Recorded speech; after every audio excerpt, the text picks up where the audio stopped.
Sir ಇದು ಏನ್ product, ಇದನ್ನ ಯೂಸ್ ಮಾಡಿದ್ರೆ ಏನೆಲ್ಲ ಬೆನಿಫಿಟ್ಸ್ ಇದೆ ಅಂತ ಹೇಳಿ? ಗ್ಯಾಸ್ ಸೇಫ್ಟಿ ಡಿವೈಸ್ ಯೂಸ್ ಮಾಡೋದ್ರಿಂದ ಸಿಲಿಂಡರ್ ಇಂದ ಗ್ಯಾಸ್ ಒಂದೇ ರೀತಿ ಏನಾದ್ರು ಆಟೋ ಕಟ್ ಅಪ್ ಆಗುತ್ತೆ.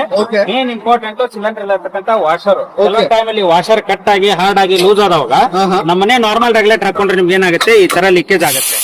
ಅದೇ ನಮ್ ಡಿವೈಸ್ ಹಾಕ್ಬಿಟ್ರೆ ನಿಮ್ಗೆ ಆ ಪ್ರಾಬ್ಲಮ್ ಬರಲ್ಲ. ವಾಷರ್ ಕಟ್ ಆಗಿದ್ರು ಸಹಿತ ನೀವು ಆರಾಮಾಗಿ ಯೂಸ್ ಮಾಡಬಹುದು. ವಿತೌಟ್ ವಾಷರ್ ಯೂಸ್ ಮಾಡಬಾರ್ದು, ಬಟ್ ವಾಷರ್ ಇರ್ಬೇಕು ನೋಡಿ.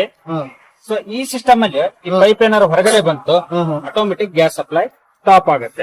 ಆಮೇಲೆ 5 ವರ್ಷ ಆದ್ಮೇಲೆ ಪೈಪ್ ಯೂಸ್ ಮಾಡ್ತಿದ್ವಿ, ಪೈಪ್ ಏನಾದ್ರು ಆ ಸಿಸ್ಟಮ್ ಅಲ್ಲಿ ಕಟ್ ಆಯ್ತು, ಆಟೋಮೆಟಿಕ್ ಗ್ಯಾಸ್ ಸಪ್ಲೈ ಆಫ್ ಆಗುತ್ತೆ, ಸ್ಟಾಪ್ ಆಗುತ್ತೆ. ಆಮೇಲೆ ಗ್ಯಾಸ್ ಎಷ್ಟಿದೆ ಅಂತ ಇದರಲ್ಲೇ ಗೊತ್ತಾಗುತ್ತೆ. ಸೊ ಇದಕ್ಕೆ 30 ವರ್ಷ ಲೈಫ್ ಇರುತ್ತೆ, 3 ವರ್ಷ ರಿಪ್ಲೇಸ್ಮೆಂಟ್ ಗ್ಯಾರಂಟಿ ಇರುತ್ತೆ, ಇನ್ಸೂರೆನ್ಸ್ ಇರುತ್ತೆ. ಆಮೇಲೆ ಇದು ಹೊರಗಡೆ ಎಲ್ಲ ತಗೊಂಡ್ರೆ 4000 ರೂಪಾಯಿ MRP ಇರೋದು 2000-2500 ಇದೆ. ಇಲ್ಲಿ ನಮ್ಮ ಹತ್ರ ತಗೊಂಡ್ರೆ 1800 ರೂಪಾಯಿ ಆಗುತ್ತೆ. ಇದು ಬೇಕಂದವರು ನಮ್ಮ ನಂಬರ್ ಹೇಳಿ ಸರ್. 7204872741 ಕಾಂಟ್ಯಾಕ್ಟ್ ಮಾಡಿ. ಡಿಸ್ಪ್ಲೇ ಅಲ್ಲಿ ಬರುತ್ತೆ, ಆ ನಂಬರ್ ಕಾಂಟ್ಯಾಕ್ಟ್ ಮಾಡಿದ್ರೆ ನಾವು ಎಲ್ಲಿ ಅಂದ್ರೆ ಕರ್ನಾಟಕ